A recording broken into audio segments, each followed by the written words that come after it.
approaches and has a hit. Jack McGlynn! That is an absolute banger to draw this game level. Welcome in.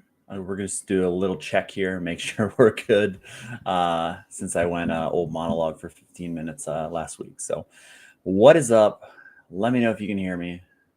We got Jay Blaze, your favorite streamer's favorite streamer. Let's go. I appreciate you coming in, being first up. I think this is like back-to-back weeks, man. I appreciate it. Can you use a good Jack McGlynn week? Yeah, I appreciate that. I would love to see that. Yeah, Narky, let's go. We're here. All right. So first step complete. Make sure we're live. What's up, Narky? How we doing? Yeah, I didn't do a midweek stream just because, things kind of backed up and there's only a couple games to look over. We'll go over some of the stuff from a little bit tidbits from that. Whenever I go through the lineups, I'll go through every lineup like always. If you're new, say what's up. If you don't feel like saying what's up, just keep lurking, baby. Yvonne, what's happened? The GOAT, let's go. We're back. I just did a pretty brutal shift. Did the circus for the last few hours. That was pretty rough. Not gonna lie. Kid rode a camel, so at least he was having fun. Yeah. It actually wasn't as bad as last year. Last year it was really bad, but those dads out there, you know how that is. It's fun for some, fun for all, I guess. As always, let's go through set pieces. This is on rotowire.com. If you're interested in a free trial, look in the, I think I posted it in here. If I didn't, rotowire.com/trial. I don't know, something like that. Hopefully it's somewhere. I think it's in maybe my YouTube or something like that. But let me know. I can send you a link if you need it. But this is where all this is at. This is on their soccer cheat sheets. It's used for DFS for a lot of things. You could use it for like the fantasy game that they have, or you can use it for Sorare like myself here. So we're just going to run through any tidbits that might have popped off from last week. Yeah. 10th on that list is causing me stress for the weekend. I'm guessing it's Vander who's highlighted right now. Yeah, I'll talk about him a little bit. Gun to my head right now, I think he plays. This was a similar situation that he did before. And Pat Noonan said basically that he's the type of guy that doesn't need to train and then he can play on the weekend. It's risky, though. In this matchup, I'm going to play him and I'm going to eat the DNP. I just don't know if I'm going to play him in my top lineup. It's just such a good spot that if he does DNP, it's terrible. But at the same time, if he does play, I don't want to not play him in that situation. But we'll get into that lineup. We'll get into my theories, my thoughts, and what we can do to attack this slate. Last weekend was horrendous for me. I had Kai in my top two lineups. Obviously didn't work. But I won a reward with him in one of my lineups, a 4-man lineup. Got me like $20, which is like great, but at the same time is awful. I got relegated. I had 3 D1s. 2 of them got relegated, I believe, maybe 2 stayed up. I can't remember how it shook down. Haven't looked at a single lineup of what I'm going to build. But just like in my head, a Vander's got to get in there, right? Shoe Dude, what's happening? Do you like Chris McVeigh or Almiron for the last spot in my priority lineup? Almiron upside. Yeah, I mean, I like Miggy. McVeigh has had a nice floor, and he has kind of relied on what he's had, like a last man tackle, or oops, I already typed in. So he's had like a last man tackle or something, goal line clearance, and then the goal, right? To kind of boost those lately. Yeah, so back to back, but he's great AA. Personally, I would go Miggy, but I think Miggy has a safe enough floor. If like you compare the two, McVeigh has a better AA, but I know he hasn't shown everything for us, but I would probably go Miggy personally. But can't fault you for going McVeigh either. Just recency, he's been great too. But yeah, I think I'll go Miggy. But if you play McVeigh, I think we're just splitting hairs here. Shambos to Rossi season? Yeah, let's do it. Let's do that. More of that, please. Assuming full teams are playing, would you prioritize Columbus versus Montreal or Cincy versus New England? That's a good question.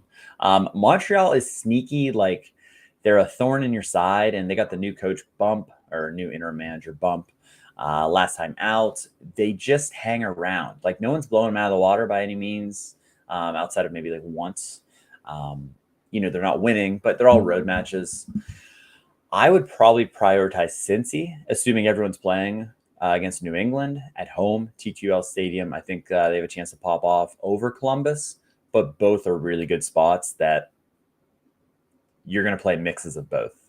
I don't know if a 5-man stack, like I've been kicking around, I have several Cincy pieces, and yeah, in theory, maybe you could make a 5-man stack out of it, but I do like other matchups where you can kind of mix and match some of these guys. Like if you threw a little bit of Columbus with a little bit of Cincy, I think that'd be a cool rivalry stack. But yeah, I think there's a good mix there.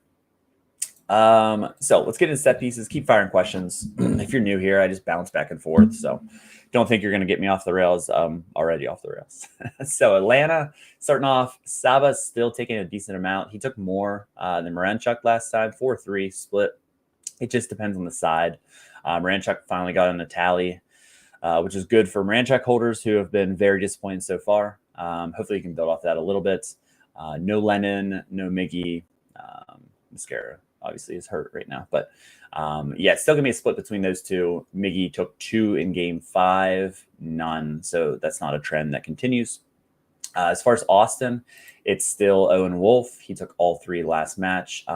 Kolmanek did kind of take 4 against 1 the previous, which was interesting, but he's not a starter, so it is Wolf there.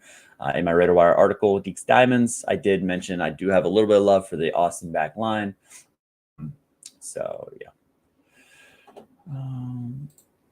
I did. He's playing a little bit deeper. Ryan Walters, our Atlanta guy for Sorare inside, and he was kind of calling for that a little bit, just so they get out of each other's way. And I think they scored 4 goals. They did concede 3.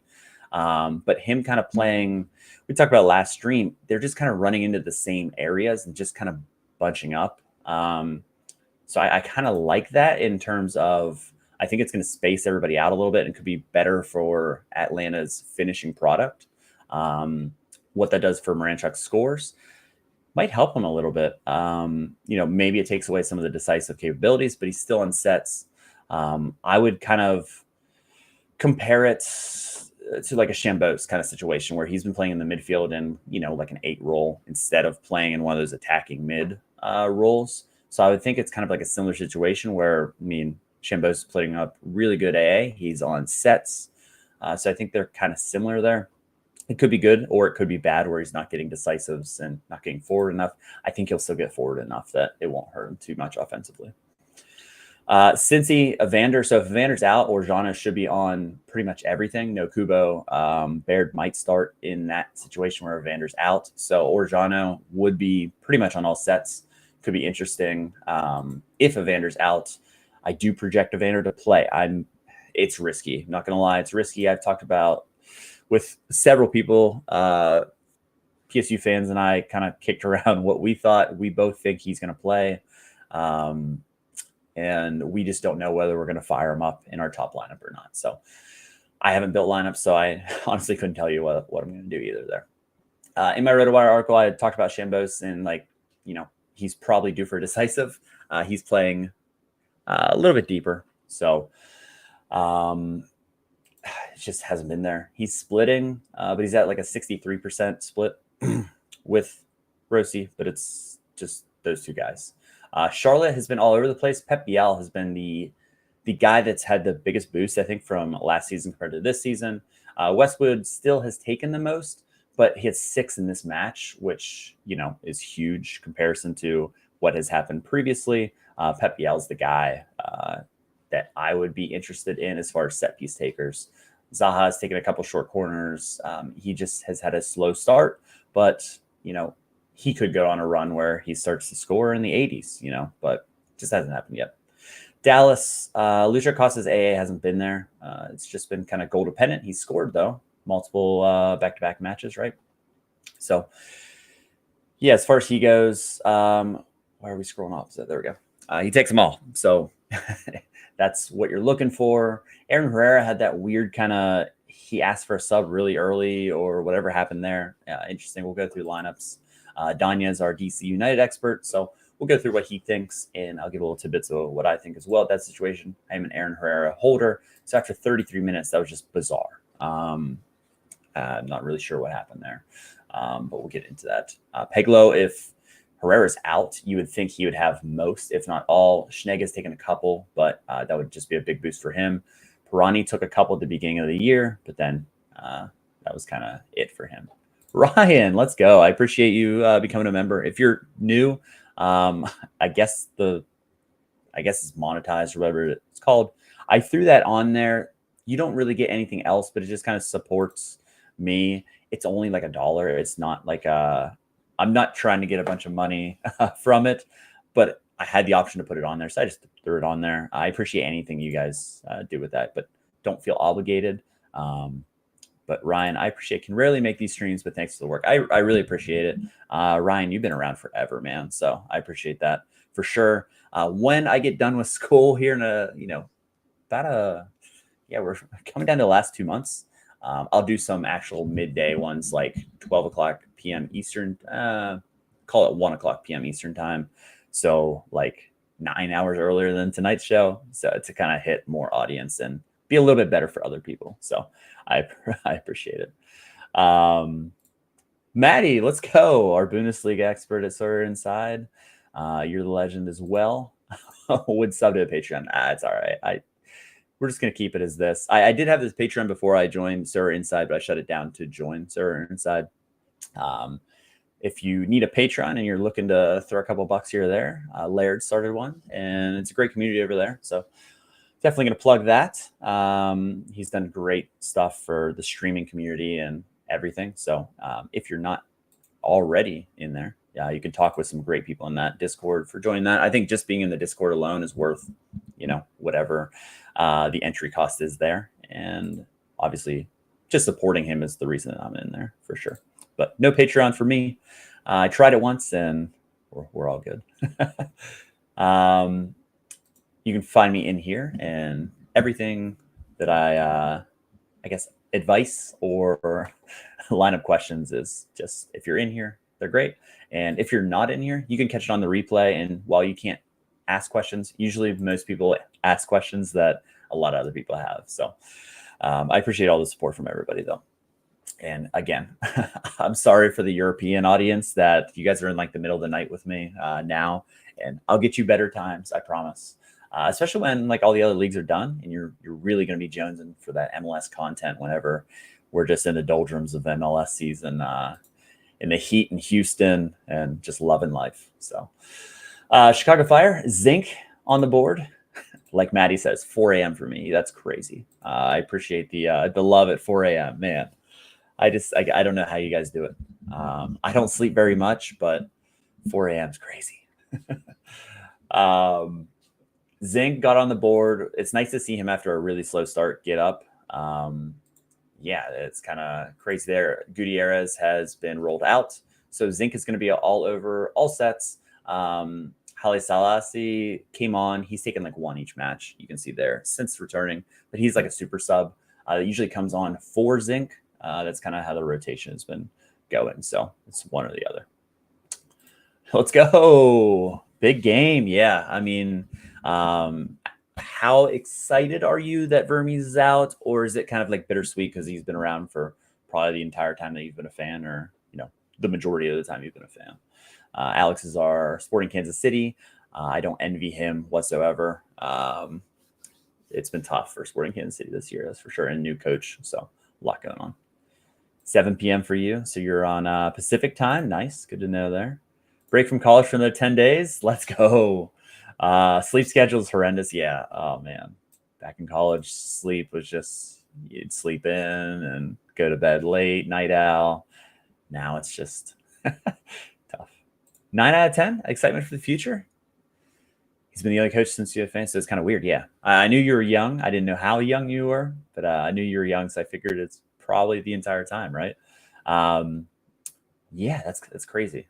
Coming into this year, like Jim Curtin leaving, I just like I didn't know how to react. I'm still a little bummed about Jim Curtin. I know they've been successful so far, but I love Jim Curtin. I'm a huge fan of him. I hope he is successful wherever he goes, if he goes anywhere. If he rides off into the sunset, I hope he has a tremendous life because he's just a good dude. Galaxy. So they played midweek. Surprise Paintsville started, but like after seeing his training videos of like him just full out sprint, okay, he's fine. Hopefully he didn't spend too much time in the booth doing, working on his songs. Hopefully he's ready to go and providing a little bit of a boost. But as far as set pieces go, it was a 5-3 split. Peck is getting more as of late, and Fagundes, with like a full healthy team, he's probably back on the bench eventually. But right now, with like Marco Royce's situation, he's just made of glass. His body is wearing away. He's going to be still in the starting lineup in that midfield role instead of that winger role, which probably helps him out. He's kind of playing. It's not the Ricky Puig role. It's just kind of like his position because no one can do it like Ricky does. No one can get back to the defense and play up, and then just crazy.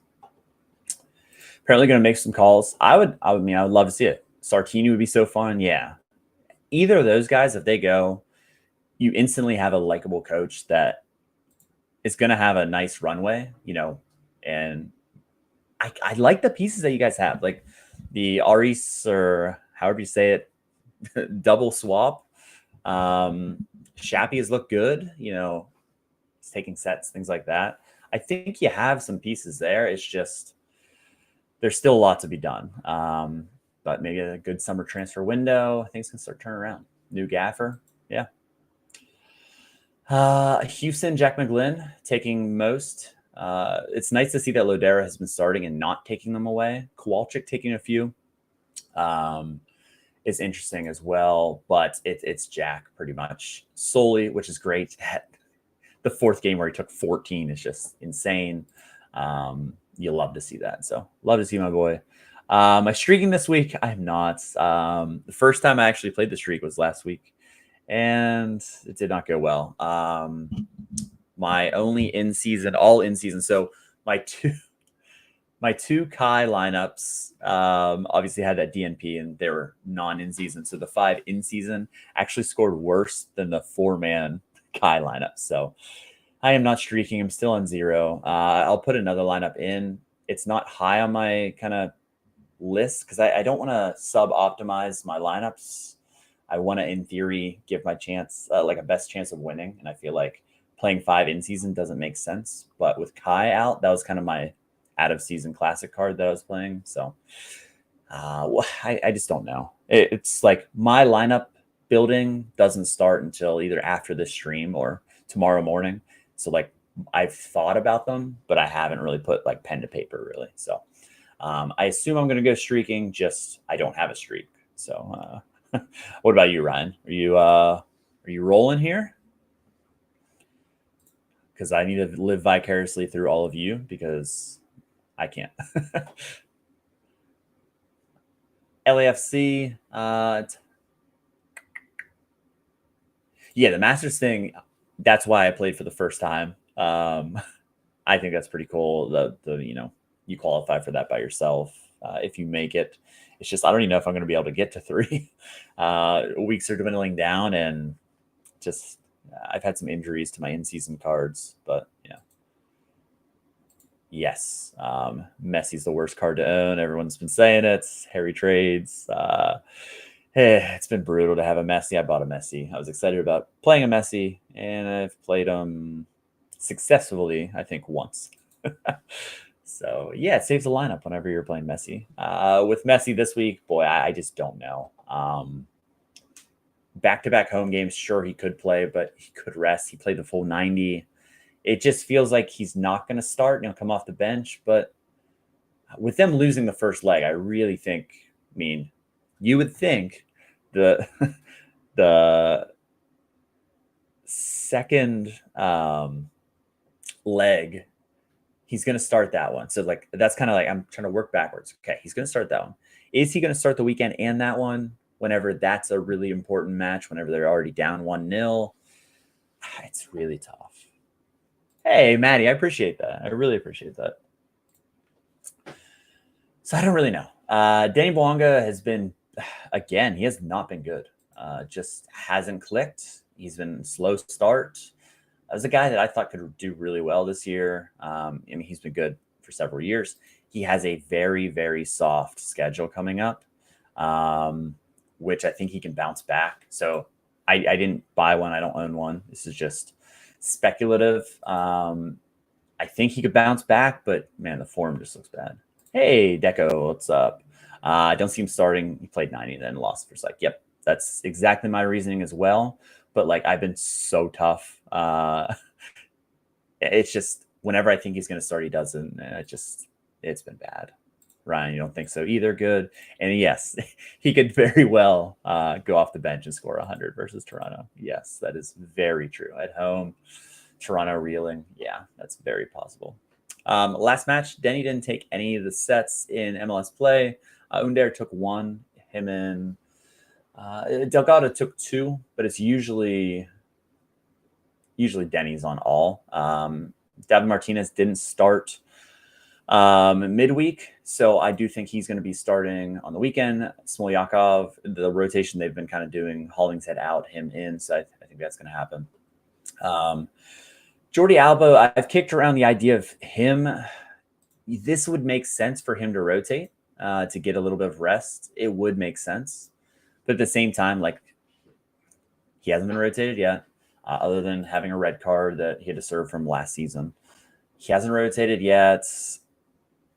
I don't know. Miami is really, really difficult. It just is. You don't know who's going to rotate. You think you finally cracked the code of like who's going to play, who's not going to play, and then it's just not what you thought it was. But it's difficult. If you have an Alba, you have to be cautious with them. It's tricky. But as far as sets here, Segovia, it looks like it could be him taking most, or Jordi Alba be on a bunch if he starts. But yeah, just kind of a split there. Pereira has been taking most, if not all, which is good. And Rosales has only taken one in each of the past two matches. So for Minnesota, Joaquin Pereira is the guy on sets. That's if you're looking at just attacking set pieces, he's the guy.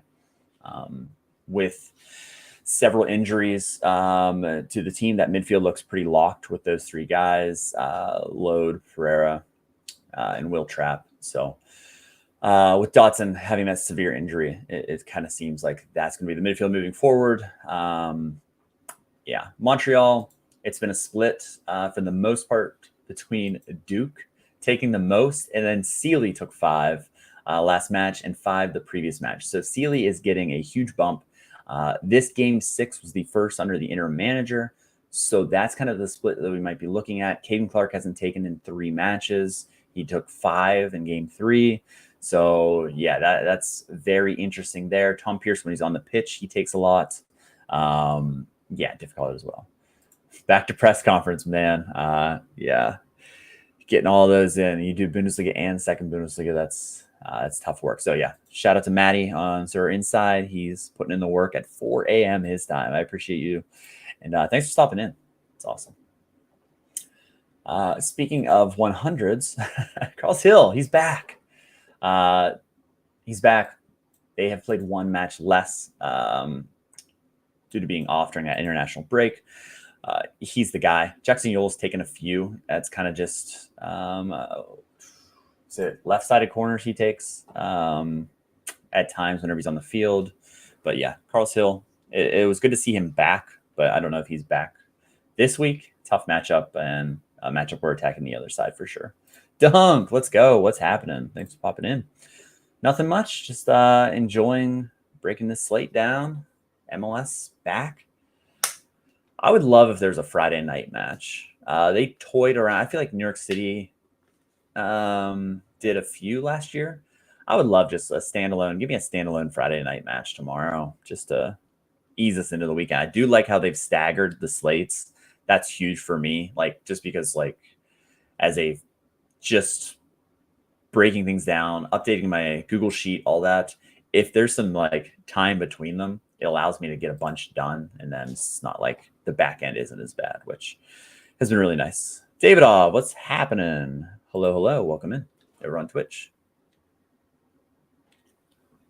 Nashville, one of the surprises, I guess you could say, was no Brugman. Yazbek was was sick, and he came back last match, and he started. So it does seem like Brugman is a guy that's going to come off the bench for now until we see otherwise. But Hani, another missed pen, crazy. Celentano played unbelievable. But Tag Seth, they're splitting a significant amount. But Hani does take a little bit more as of now. New York City, it's been Maxi. He's been the guy. There was a 1-1 split with Julian Fernandez, but Max Morales is the guy that takes sets. And I'm kind of surprised he doesn't have an assist.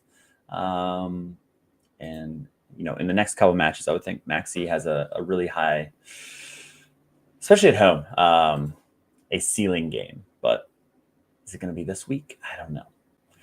Emil Forsberg taking almost all. No surprise there. Ojeda and Atuesta split a decent amount. Yeah. It just kind of depends where at on the field they are. Paslick is taking 2, but he's not really factoring in. Kai being out would open up Quinn to be on a monopoly, which would be pretty big. I do, based on what we saw today, I'm leaning towards Kai Wagner being out this week. It's just a lean. He was individually training today. They said they would make a decision in the next 24 hours. I'm just leaning for him to being out. So with that being said, Philadelphia's playing Orlando. They have conceded goals. There could be goals in this match for sure. But as far as set pieces, Quinn should be on all, unless Vasilev is in there. And Bradley Carnell loves Vasilev. So he'll bite into that a little bit. But it's going to be the Quinn Sullivan show. If Kai's out, but we won't know beforehand. So a little bit of a roll of dice, but I am bumping Quinn Sullivan up as far as projections. And basically, I have 2 of them. They're both classic. They will get their burn this week. Ojeda, MVP of the season. Yeah, he has been awesome. I bought his classic. The in-season was just a little bit too much. But yeah, he's been unbelievable. You love to see it. You love to see that Orlando attack. They're fun to watch. They're really fun to watch. Especially like them losing Facu Torres. Completely forgot about him, right? I mean, they look just lethal. That's for sure. David DaCosta is taking most, but he did split last match with Santi Moreno. If it's a goal scoring opportunity, it's going to be DaCosta. Just kind of depends where on the field. Moreno will take his as well. Colorado, Mihailovic takes all. RSL, Gonzalez took the 1, and Luna took 2. The first 2 actually of the season for him. Last match, they've had it all over the place. If Pablo Ruiz is in the lineup or on the field, he's a guy that'll take it. Avera takes long free kicks. He likes to blast the shot every now and then. Junqua took a few earlier in the season, but kind of spread out there. I talked about Evander a little bit. We'll go through lineups as well. I'm leaning towards him being available and starting, but it's a 60% chance. Just based on the comments, things like that. It's a slight knock. It's not a serious issue from everything I've seen. I do subscribe to Laurel Failer's Patreon, so every bit of training news that I have, I mean, she tweets out a good bit, but there's more if you're in the Patreon. So everything I've seen, Pat Noonan has spoke before that he really thinks that Evander's a guy that can miss a few training sessions and still play on the weekend. And it's just kind of like everything lines up. He's in too good of a matchup for me to just leave out completely, but there is significant risk in my opinion. And I think everyone's opinion. San Diego. So Dreyer is going to take a hit. I do think that Lozano will be in the starting lineup. So if you think back to the beginning of the season, he was on most sets, and I think that's going to kind of flip. Dreher's going to still have a role, though. I think Luca De La Torre is going to be the guy that takes the hit in this situation. He's just going to not have some of this volume for that. San Jose, as we get to the end here, Christian Espinoza is the guy as far as for Kansas City. Suleimanov, Memo, if he's on the field, takes a bunch. And Manu Garcia takes, free kicks, not as many corners. I believe not on corners from what I've seen. Alex would be the guy that knows that, but I'm almost positive he doesn't take corners. Jake Davis took 7 last match, though. That was kind of like the one that's kind of really stood out. 7, and it was his first 7 all season. So that was kind of a shocker there. And Shallow got on the board last time.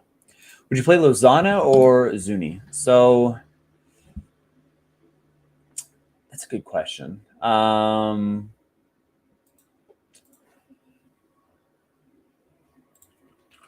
Zuni is really goal dependent, and he doesn't really provide you the AA that you really love. So, like, if he does score, he's probably scoring like 63. But if you look, I mean, it's not a great sample size. It's very throughout the 31. Just look at the opener. I know away, whatever it was, but double-digit AA. It's just really hard to see a Zuni having double-digit AA. What can we project for minutes, though, for Lozano? Seattle is a good defense, tough. But as far as potential floor, I like Lozano.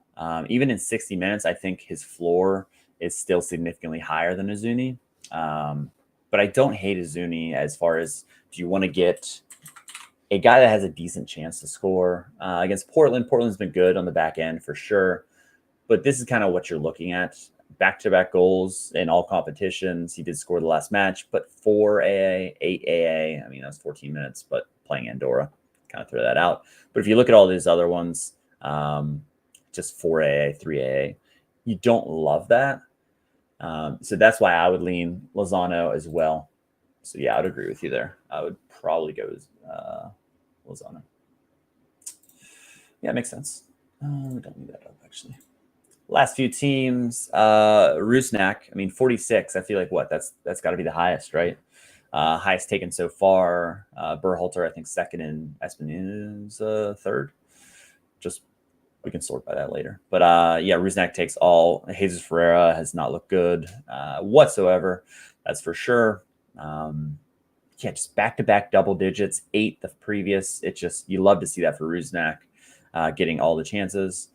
Hartle, especially with Leuven being out, that just opens up more for him. So he's going to have a monopoly. It's just, you don't love that St. Louis offense right now. As a guy who owns Hartle, that's been probably my worst buy, I would say, in the offseason, just based on new coach. Should have done a wait and see, but what's the fun in that? Bernardeschi, Coelho takes a few. So Insigne hasn't taken any, even though he started. Berhalter takes all. But will he rest? He's a guy that hasn't rested yet. Similar situation, in my opinion, to some of the other guys like on Miami who haven't rested yet. But it's pretty tough. They don't have a lot of options right now with injuries and things like that. I don't think Kubas is going to play. He dislocated his shoulder, and they said he's possible to come back. I don't see that quick of a turnaround. As someone who's dislocated their shoulder before, yeah, you pop it back in, it feels all right, but I don't know. Especially whenever that second leg in Mexico, maybe somewhere they target. So just not a lot of options in the midfield to rotate, in my opinion there. Ryan Gauld's still out a few weeks, which is kind of a bummer. I was hoping he'd be back sooner. But yeah, that's our free kick talk. Yeah, that's all she wrote. FBL, what's happening? You are feeling a big game coming for Azuni. We just talked about Lozano versus Azuni. Yeah. Yeah, if he scores 2 goals, he's probably scoring 73 points. Where we just kind of going back and forth. It's hard to play those goal-dependent forwards. But if they score 60, you're happy, right? You might not win a contest with 60, but you're surely not going to lose a contest with 60. I don't really need to show anything else there. Ooh, Pantemis clean sheet on the road. Man, he's been really good so far. It's a bold strategy, bold call. Houston has struggled scoring, so maybe this could be like one of those 0-0 draws. Although Portland's been scoring well, they've been flying high, back-to-back 3-goal matches. Yeah. All right. Oh, somebody update a minute. Shout out to the team experts here. Yeah, it was bound to happen. So he's a guy again, like decisive dependent, which can be tricky. If he doesn't score, you get a 35 and you hate your life. Or at least a penalty save. Yeah, that too, man. 2-in-1 match. Crazy. All right, so we're over here on Server Inside. If you're interested in joining Server Inside, use code DEEK10. I definitely didn't put any of this in the link, but look at one of the previous ones. Use code DEEK10 for 10% off. I highly suggest it. With some great work on here. All my team experts, I can't do it without them. Makes my life a lot easier. It allows me to get them out. Like, I try to have almost all of them out at least 48 hours before lock, and then go through and you can see like, okay, I added some things here. I still need to go back through teams to do a little bit of updates here and there. I haven't seen any major news, but there's just some tinkering for sure. Chicago miss Goody a lot. Yeah, that midfield just doesn't look the same, especially with the cost of being out as well. They got some new pieces coming in. Interesting there, but yeah, they definitely miss him. Especially like last match, that seemed like a smash spot, and Chicago just looked horrendous. They were lucky to get a point. So let's start at San Diego. We talked a little bit about Chucky and Valakari at striker. Wow, who'd have saw that? He's been flying high in that role. If you look here, 70%, this is Danya. So if you don't follow Danya on Twitter, it's Danya United. He also does DC. So if you're familiar with his stuff. So yeah, so rude new personalized message this week. A little shout out there. Lozano may be fit to start. So I talked about him. He's at 70%. So there is a little bit of risk based on, I do think he is going to start. I'm here with him. A little bit of risk, but I do think he's going to start. If he doesn't start, he's still going to play 30 plus minutes, in my opinion. He should. So there is that. I think there are outcomes where he outscores Azuni playing 30 minutes. So back to that kind of debate there. Dreyer would get a big bump on set pieces if he is not in the starting lineup. Midfield unchanged here. That's the set three. Should be them. The left back and right back position, Lawfulsen a little bit safer. I agree there. Negri over Bombito. That's a little bit of a toss-up. Yeah, I agree with that. He did struggle a little bit, as you can see here in the team analysis. And then McVeigh and McNair. Coming into the season, Reyes was that guy that they paid a ton of Garber bucks for. He's been injured, but he is going to be off the bench. They did say in the presser today he's going to be available off the bench. So McVeigh and McNair to start, and Reyes might get his first action here. CJ Dos Santos has been great. But yeah.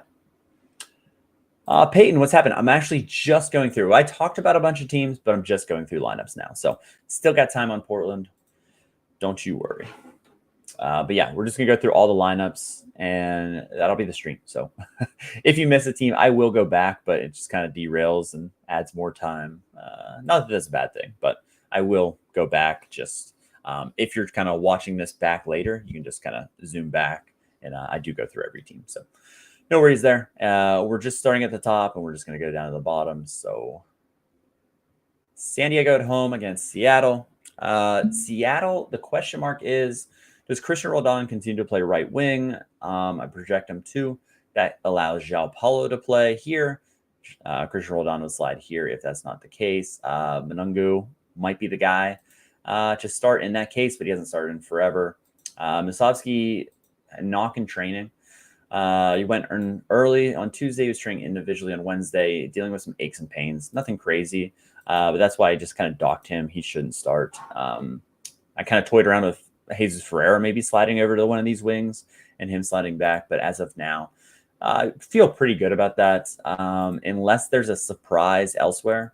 Like Alex Rodon had an error, but they're not going to drop him, in my opinion. Everything else based on the injuries, I mean, I probably shouldn't say anything. This should be what it looks like, but it's never that simple, right?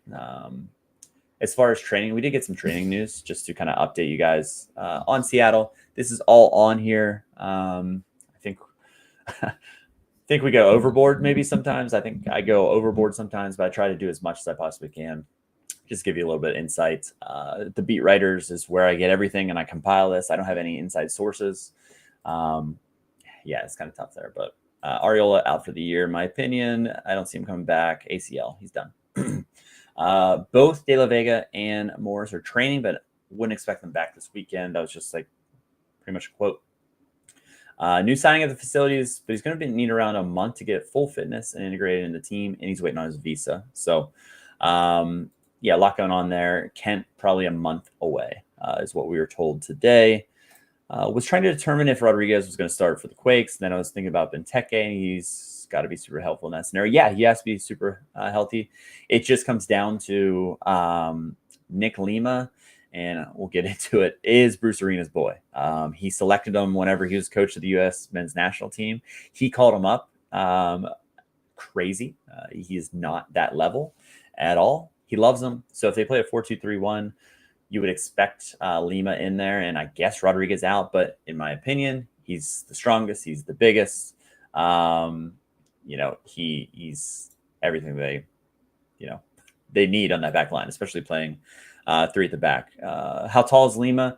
Nowhere near Rodriguez's side, that's for sure. But they play a 4-2-3-1. He plays right back, and they go down to two center backs. And for some reason, Rodriguez is the guy to be out. But I do have Rodriguez in the starting lineup. He should start. Like, it's just hard to predict what a coach is going to do whenever I think everyone in the Sorare community, number one, but I think everyone who's a San Jose fan is probably just like, why are we not starting Rodriguez? That just doesn't make sense. But yeah, he should be fine. How do you rate Seattle's chances, though? It's away. At San Diego is tough. San Diego as an expansion team has been good. I don't love them. They've been kind of sputtering a little bit as well. I don't think they're going to bust out of a funk and like go crazy. Rusnak, you feel good about, though. He is on all set pieces, so he's going to have that built-in floor. There's pieces that you like that you think could score well. Yamar didn't score well last match, but he could this one. He's a guy that should be fine. Reagan, same kind of thing, but just kind of question marks elsewhere, in my opinion. Clement, let's go. What's happening? Welcome in. So yeah, not a lot splitting between the teams as far as overall. 44% to 33%, so that is pretty tight as far as the odds. Maybe we see another draw, like a 1-1 draw, or I would lean San Diego if it was like a draw, no bet. If I had to, I wouldn't bet this game. I think it's tight margins, but I would lean San Diego. Not financial advice, because what do I know? Austin versus Portland. We have a 57% chance for Austin, 40% clean sheet, with Portland being 23% to win. So this is an really interesting. One of the best defenses against a high-flying offense that have scored 3 goals in both of the last 2 matches. So lots to dig in here. So Arglass, he is the Austin expert. I really appreciate him coming on board with the team. Let's jump into his 4-4-2. It's Hershey. What's happening? Thanks for coming in. Stuver, I really like Stuver. I really like Biro. And I really like the notes here. So what I absolutely love is being on baby watch. Zunio's wife is 37 weeks pregnant. He could miss time when the baby's born, so something to keep an eye on. Same for Savage. His wife is due soon as well. Where are you going to get the baby watch other than my man Arglass? So he has insight to the club that I could never get. So I'm really excited to have him as part of the team. I mean, where are you going to get that? Other than watching baby celebrations, which there have been a few, it's been brutal. Just like you see it, oh, wife had a baby. How rude, right? But yeah, that's good. Good to know for sure. So in the near future for your Uzunis, baby watch, be ready for a random DNP at some point, 37 weeks right now. But rest of the roster, I agree. Illy Sanchez was on the bench last match. As much as I like Illy as just, he's a professional, he's a vet, this is the best lineup that they could put. I love Danny Pereira as far as he's got to be on the field. Saudovic, same thing. What's so rude? Let's go. Kai Wagner's partner is also heavily pregnant. I need to set my game up. I didn't post that on here. I need to start doing the pregnancy watch. Maybe I can get some insight. Maybe we can ask for Sir Inside to just, have a pregnancy pact little thing there. We should have babies in the off season. We really need to line this up. So yeah, maybe Kai, maybe they give birth this weekend, because I'm not going to play my Kais this weekend. He's going to be back. He's going to be refreshed. The abdomen's going to feel great for him. Abdomen's going to feel great for his wife. Yeah, that's let's speak that into existence. Because I know as soon as he comes back, I'm going to play my Kai, and then it's going to be DNP. But yeah, I like the way this roster shakes up. We'll see what Portland looks like. Portland, as far as Phil Neville, I know I've really expressed my disdain for his kind of beating around the bush. So far this year, knock on wood, everything he said has been pretty spot on. He has said this team picks itself. I know he went 70% on Pentemis. I could probably bump it up to 80. I think he starts. I would be really surprised if they went back to Crepeau already. They won again. So they won 3-1. I know he conceded, but they won, right? It's another win. If they lose and he's not great, maybe Crepeau gets back in. But for the short term, I'm going Pentemis. Yeah, that's kind of my feeling there. Peyton Mosquera didn't train today, but they didn't seem super concerned. Yeah, Adam Sussman, I believe Sussman. He does a great job.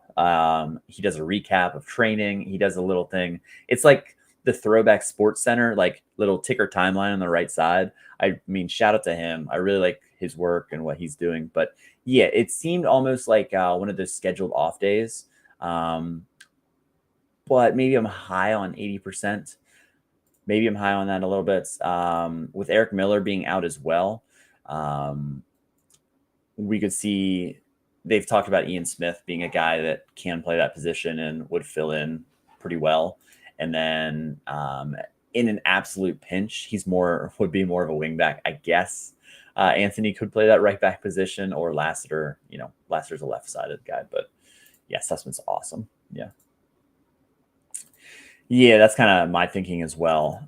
But maybe I'm a little high on that 80%. Something I need to jot down to maybe bump down and maybe make a note of. I didn't get to update them with the training news up here, so I will have to update that. Chara should still be in the starting lineup. I know they like Ortiz, but with Neville saying this lineup basically picks itself, I would think they continue rolling while the form is good. It just kind of makes sense. Ayala, he's great. DaCosta didn't play that well last match, but it's not like he's not going to start.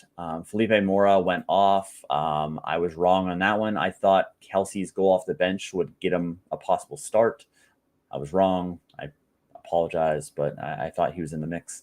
And then Felipe Mora just absolutely goes off. So, yeah. We can put that to bed. But Kelsey's just they don't have any other options with some of the injuries. John Rodriguez, he has his visa now. He's traveling back. But yeah, I just kind of don't see any other changes there. So you like what Portland's doing. This is going to be a good litmus test to how do they travel and can they break down Austin's defense? And it'll be a good test for Austin. Can they get it done in a match that's not a 1-0 win? Can they maybe score 2 goals? A lot of things going on there. That's kind of one of those matches that I'm intrigued by that a lot, especially how both teams are playing. Real Salt Lake, 48% against LA Galaxy. The one kind of thing that stands out, the Galaxy have players that are coming back from injury. They have a lot of things going on. They're probably going to rotate. That's why I do favor Real Salt Lake, and I think this is a matchup that they can definitely exploit. It's just how much do you trust this team? With Corbell and Nets, he's been okay. He's been good at times. He's been bad at times. But with the poor performances, back-to-back losses, they lost 2-0 in that kind of monsoon in Minnesota. So you can kind of throw it out. A bad pitch, whatever it was. But I think we might see some changes as far as mainly the back line. Just because more people have played. I don't have Quentin in the starting lineup, but I do have him at 60%. So that's a true toss-up. I do lean Hidalgo getting back in the starting lineup at right back, but Quentin could play right back. He could play left center back. Avera, I have him at 70% because on the one goal, he kind of just gave up. He had a long run like a minute before, so maybe he was gassed, but it just from an outsider, it just didn't look good in my opinion. Junqua Katranis started. He was a key starter last year, so he's just kind of holding him off right now. The midfield should be pretty set. Ruiz, I have him at 30%. It just Luna and Gonzalez. I know I have Luna at the 10 and Gonzalez at, on the left side. They kind of swap a little bit, but in like theory, both guys. Oh, not Siri. In theory, both guys kind of swap here. So I know I have Luna listed through the middle. Mid-April, maybe, yeah, something like that. Thank you, Yvonne. Counting the day till he returns, yeah. Mark Zook, I know they made a bunch of changes at the halftime. Kind of crazy. Hypothermic conditions was the reason for 2 of the players. Pablo Mastroianni didn't say which 2 from what I saw. He didn't call them out. And they made more than 2 subs at halftime, but you can kind of guess. Quentin, Gonzalez, Forster, Jago, and Mark Zook were the guys that came off at halftime. So 2 of them were dealing with hypothermic conditions.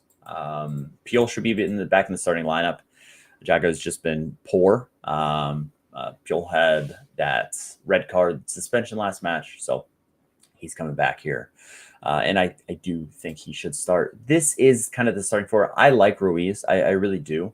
But it's just hard to pinpoint a place where he should start. I do like what Mark Zook can do at times. He's just been very hit or miss. He's done well at times. He's looked out of place at times.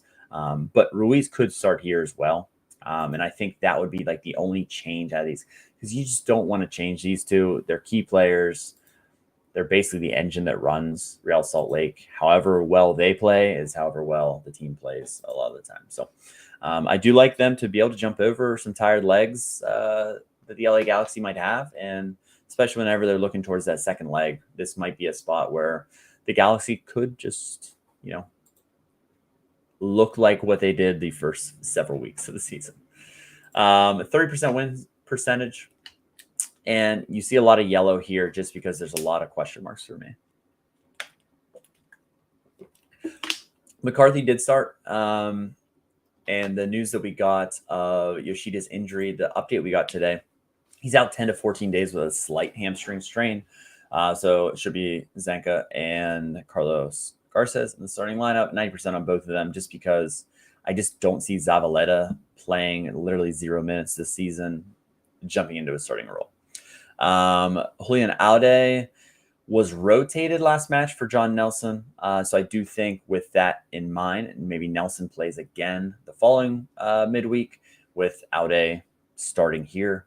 I guess it could have been higher on that 70%, but just to show a little bit of risk. Harbor Miller has played a lot, but I don't see Mickey Yamani being subbed unless they want to rotate him in with him having that knock earlier in the season. Yeah, sure, that could happen. I have Winder in here over Perante as just, again, just a sub situation. Cirillo, I just don't see him rotating, just lack of options to play that role.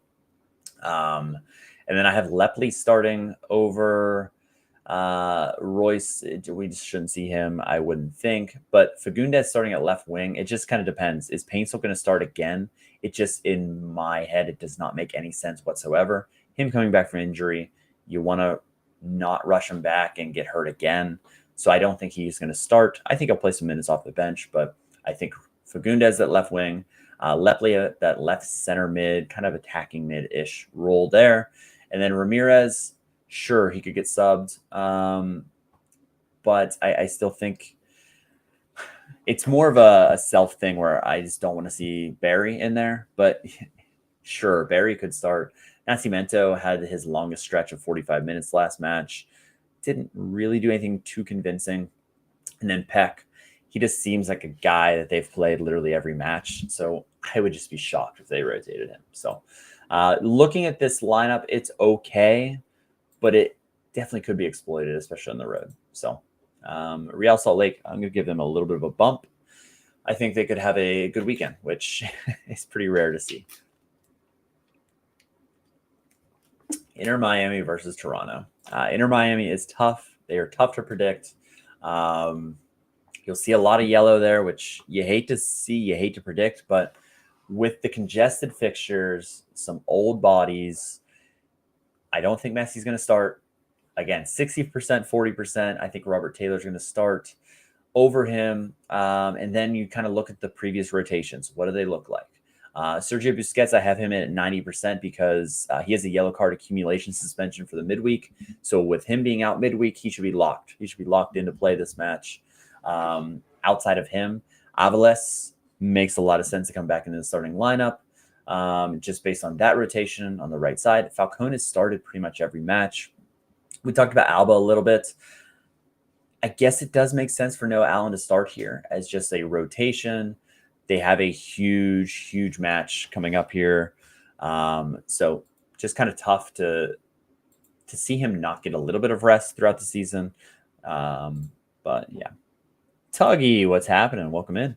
Appreciate you coming in, baby. Yeah. So as far as the other positions, Kromonski should start, you would think. We discussed his 2025 champs yet. We did discuss San Diego, the self-proclaimed 2025 champs. They look good. They look good. As a fan, let's see what you think. Does Lozano start or not? I think he does. Just curious what a fan thinks. I think he is fit to start, and I think he does start. But I would like to hear what a San Diego fan thinks. Suarez, they don't have a backup yet. Still visa issues for Abando. So as far as him, I really don't think that he's going to be out of the lineup. He just continues to roll. I'm shocked of how durable he's been. Knock on wood for Suarez holders. Lende with his calf issue, I don't see him playing. I haven't had an update yet. But yeah. Late April on the transfer window. I believe it's the 24th, but I might be a day or two off on that. Any chance Gressel moves? I haven't heard anything new other than that Tom Bogert article about people that were on the block and teams were inquiring. Gressel's just kind of dead as far as he keeps going to a different team and then he just gets phased out, goes to a different team, plays a little, gets phased out. That's happened at the last 3 clubs he's been at. It's just, it is kind of shocking he's not even like getting minutes here, but he was at least an unused sub the last, 2 matches. So yeah, no good Gressel news by any means there. Redondo, after being out of the starting lineup, should start. Bright played well. He was one of the bright spots. Dad joke.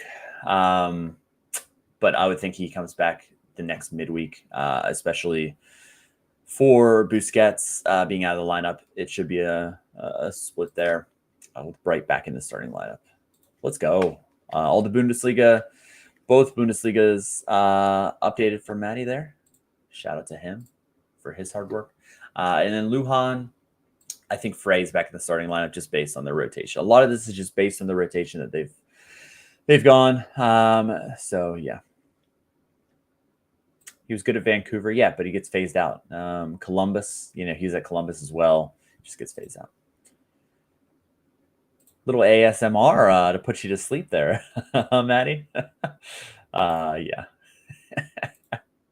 Julian Gressel, the only minutes he's getting is on this podcast. That is hysterical. Yeah, it's almost like we've talked about him more now than he's played all season. Is that legit? That might be legit. I love MLS. It's just the best. Yeah. Yeah. I can't wait to see who all comes back in the summer. I mean, not all comes back, but I mean, it's hard to focus on MLS when like appealing to watch football is on, without knocking MLS too hard. But it's hard to focus on that whenever like good leagues is playing, and whenever people get bored in the summer, that's when we get everybody in. Toronto, I went full transparency here. I suck at Toronto. Terrible. 71.21%, worst by far. Extremely hard to get information.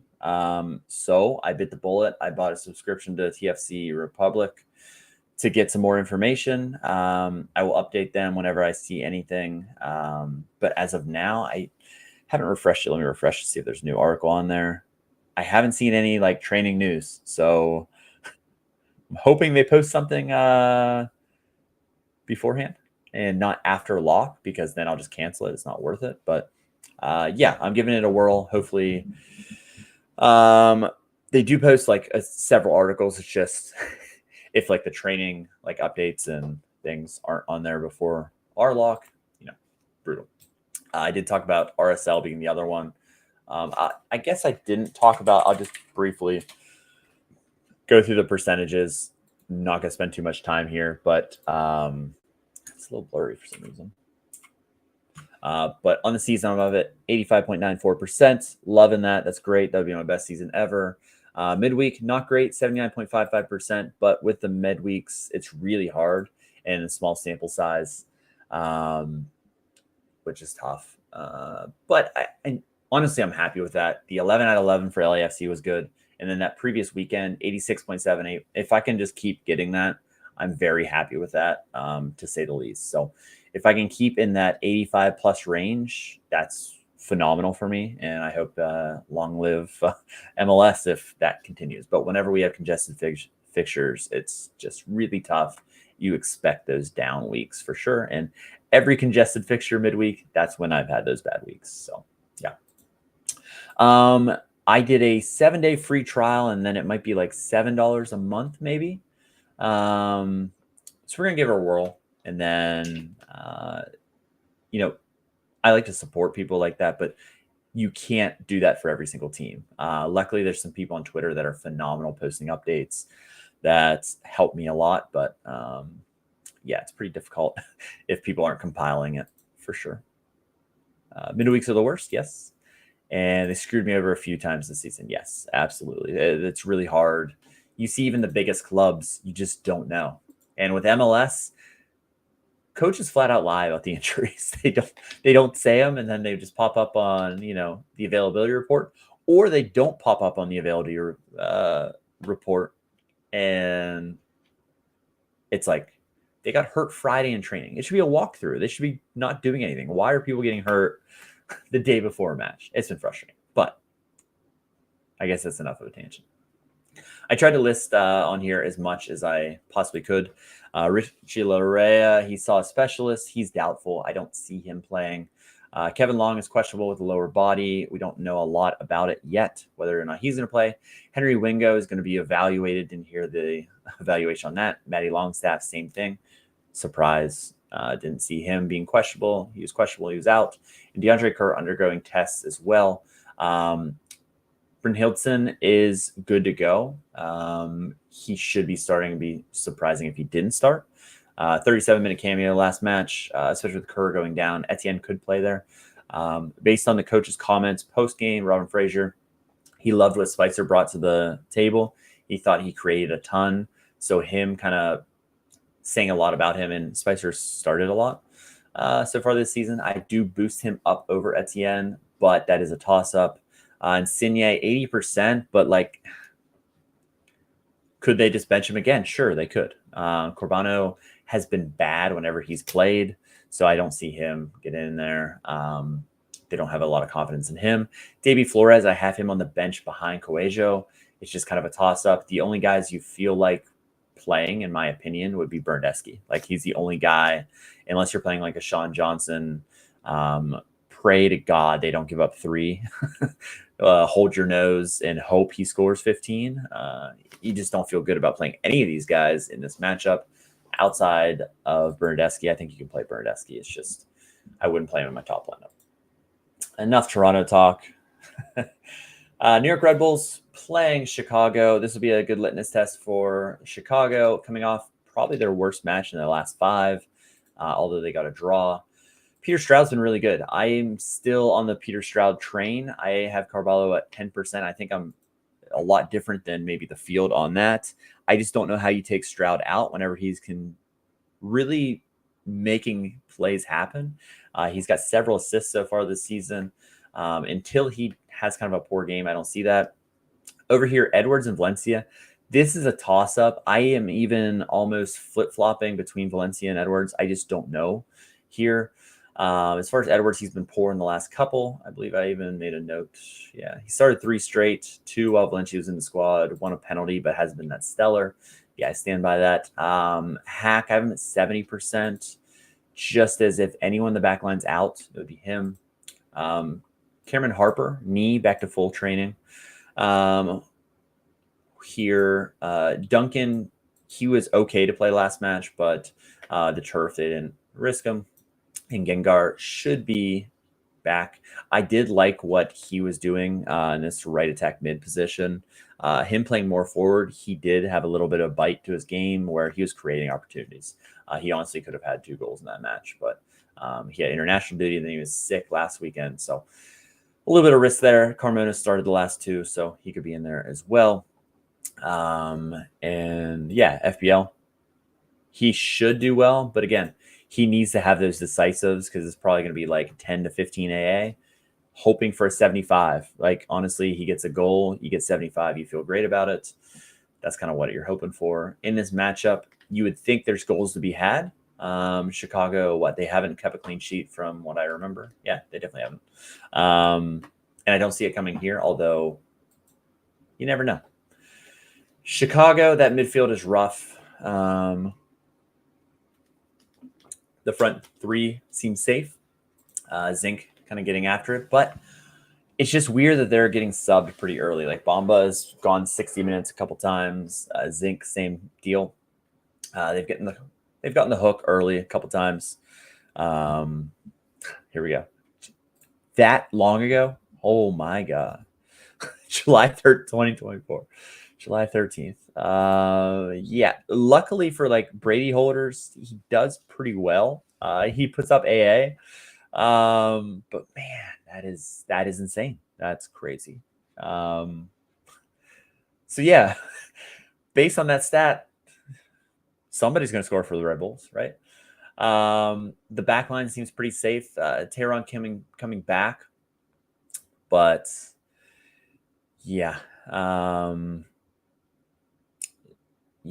just don't see Rodgers being dropped, even though they have conceded, especially when Tehran has been on the bench and he just hasn't really come in to start to play more minutes. Is what I'm trying to spit out there. I was reading something else at the same time. He's listed as Kwame Nagesson. It's what, Romanig? Kwame is his like regular name. I do have him starting for the first time, 70% total. Pineda seems pretty locked. Orejo, pretty locked based on Acosta being on a minutes restriction. That's why I didn't include him. If he's on a minutes restriction, that means he's not starting in my book. Gutierrez is out. So lack of options in that midfield. They did have a new signing. So he's a big guy. I think he's like 6'3". So he kind of changes how they might look as well. So I just don't see Sam Williams starting again. He's been okay. But yeah, other than that, should be straightforward. We'll see if it actually is. It's so hard to find an MLS attacking mids with except Vander. Yeah, there are a few. There are a few. You want to just look on who has a monopoly on set pieces, and usually they do well. Not to say it's like 30 AA, right? It's a rare beast to find there, but those guys are usually way too expensive. Favorite lineup prediction was Heidenheim when the coach said he does not want to change things around because they want to take the midweek game super serious. He went and changed 10 players. That's don't you love when coaches lie? Hysterical. Let's get the new coach bump. Sporting Kansas City. This is Alex. Follow him on Twitter. ATG Sorare. It's tough to predict, especially with the new coach change. You don't really know what they're going to do. A lot of 60%. I didn't know whenever I was doing my RotoWire prediction. I struggled here as well. I went back and forth with Bartlett. I went back and forth with several guys. But Shelton wasn't bad last match, so I agree with him at right back. It's really tough. They could go with a different formation. With the new coach, they could change things up. They haven't won, so you don't know. They haven't won any match since September 18th, which is insane. No, I don't think he's going to get draw. I mean, new coach, sure he could, but Ryan Schuh isn't like a highly touted guy by any means. And I've said it a bunch of times. I don't think Pulscamp's been that bad. He's made some really nice saves of shots that really should have gone in.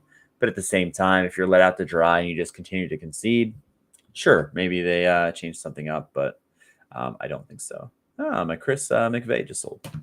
I had that listed. Anytime I can take profits, I just started doing that. I'm trying to get a little bit money of the bat, a little bit money back from what I put in. I'm not gonna. I know that I'm not gonna earn it back. I have to win a couple. I've been close to winning a couple, but like McVeigh, I got him as a tier 5 craft, which is great. Who bought that? Oh, did you buy it? No, really? I just got the notification.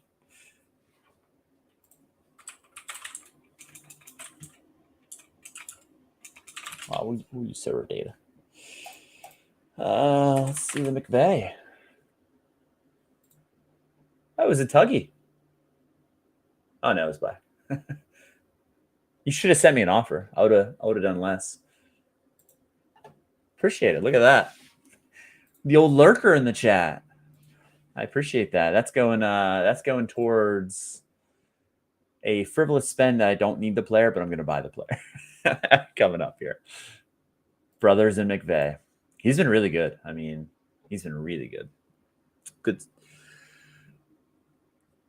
I just don't. All my defenders get injured, so I'm trying to sell the good ones. So, yeah. Eskimo Bros. A little league reference. The league. Love to see that. So we'll jump into Andy Black's St. Louis.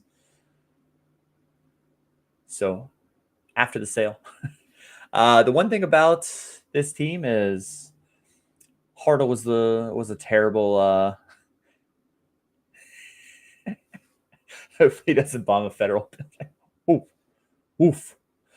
Sound logic. With Leuven being out, personal reasons, that should boost Hartle as far as having all set. Talked about that a little bit, but will it actually matter? Yeah, it's just kind of you're waiting for him to just be somewhat like he was last year, but different system, different changes here, but not me being salty that I way overpaid on him at all. If they get any sets, I was saying, he gets them all, but yeah. What's your target for the MLS season in Sorare? My target's to win every week. Will I hit that target? No. Bunch of cowards. Yeah. They just sit behind the ball. Just coward. The cowardly lion. There's a lot of moving pieces here, a lot of injuries. You look at that laundry list of injuries there. With Berkey being out, Ben Lunt's been good as far as replacement. He's looked okay. Let's play more center backs. Yeah, that's for sure. More center backs. Brutal watch. Yes, absolutely. I don't even want to talk about the team. It's been that bad. And I'm not even a fan. So I can't imagine what St. Louis fans like Andy and the rest of the St. Louis boys are thinking about this team. You know, we got Alfredo Morales in the mix. You love to see that. Ugh. All right, we're going to get off the screen. I don't want to get banned by YouTube for indecent exposure to that lineup. Sorry, Jesse, not to what you made as a lineup or you as a fan. Just let's get to another lineup that stinks. And Houston. Houston still winless through 6 matches. Blake Gillingham, who would have thought he'd be the starter for Houston? They were in the market for a goalie. We haven't seen a signing yet. So Blake Gillingham is your starter for Houston. What a world to live in. With injuries, I do think Sviatchenko, I know I predicted him last time, but he came on at halftime. I do think he's going to start. He should start based on what I've seen, but again, we don't know. The attack has not been good. It'll be interesting to see Andrzej Linger. He's waiting on his visa, be ready in a couple weeks. But it'll be interesting to see what he does. He'll be in that 10 role, Bossy. Probably either for Ladera or Kowalczyk, one or the other, or a little bit of both will be out. But I don't think one signing is going to really change his team. It is harder to play in Houston in the summer, so maybe they use some of that home advantage eventually. But right now, ugh. I mean, Jack McGlynn's scoring well in many positions. They are playing an LAFC team that fits the mold of possible rotation, possible look ahead. But yeah. And how have they not signed Rattail? Money, maybe. He wants too much money. It takes a lot of money to take care of that Rattail. I mean, keep that a lot there. Yeah, he's Rattail. Just drop the E. Clark. It's not that English Clark. Yeah, Steve Clark. I don't know. I just think that he's like on the beach somewhere. I feel like he's in Australia with that rat tail just flowing in the wind. He might even have it like pushed forward, like rat tail in the front. I feel like he's just living his best life. He probably wanted like $1 million a year or something, and they just didn't want to pay him. I don't know. LAFC, there's a lot of moving pieces here possible. Just trying to track the previous midweeks. That's basically what I did for this. Hugo Lloris, the last time they had a split in between CONCACAF Champions Cup, Hassal was the starter. So will they do that again? I really hope not. It was just awful to watch him. And as someone that paid like 0.6 ETH for him whenever ETH was expensive for his rare, and then Takioka came in. I just don't want to see him ever on the pitch. But that's more of a personal vendetta. Melia retired though. Why is that relevant? Yeah, he retired, but yeah, he was partying at the Super Bowl. He's been all over the place. Yeah, he was past his prime. That was another Peter Vermees send-offs. Just keep him in net. Club legend for giving up goals. But I guess they're doing the same thing now.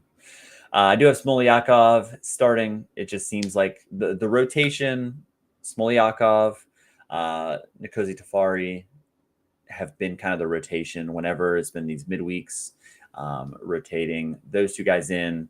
The attack, you got to think that David Martinez is in there, but who comes out? Ordaz scored another goal. It's just, you can't feel good about any of these guys at all, other than maybe the midfield spots. But I don't know. Odenholm, I have him getting his first start because of the suspension to Igor Jesus. He's sitting out due to a red card suspension.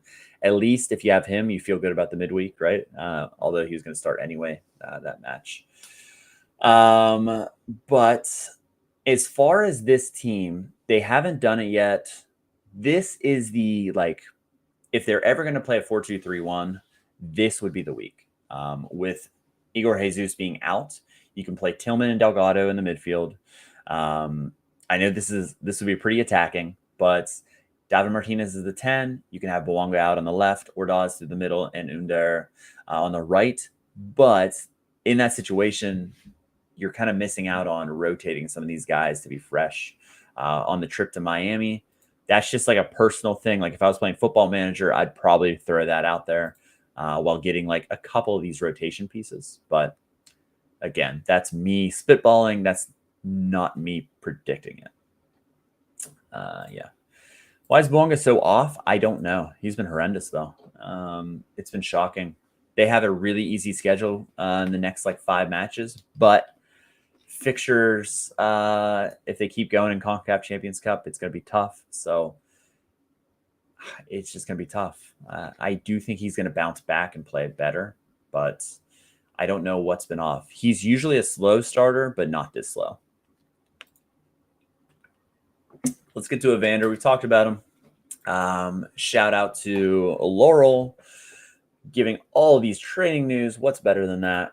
And yet we still, with all these training news, we still have question marks, which is very crazy. One good thing that we have already going for us is we did get notification that Nuobodo is out and probably will be out a week. So that does give us a little bit of confirmation that it should be Anunga in there. The only reason I put him at 80% instead of 90 is just like if Kubo is okay, I don't think he'll be ready. Or Steven Jimenez, I don't see that happening either. But Anunga should be in the starting lineup. They do like him. They do like what he did in the preseason. So Bolshoi Mike, what's up? Anytime. I appreciate you coming in and watching. Obviously, if these predictions are right, they help a lot more. But yeah, I like sharing my work with everybody. But for you to look at these anytime, Server Inside provides all these for all the clubs. But I do this basically for me. I like talking out loud about these matches, and it kind of helps me walk through maybe things I miss. So like after the stream, maybe there's some things that I'm like, am I sure that it's going to be like this guy starting, like the Alba situation, things like that. So it helps me as well. And, talking about the players, the players more.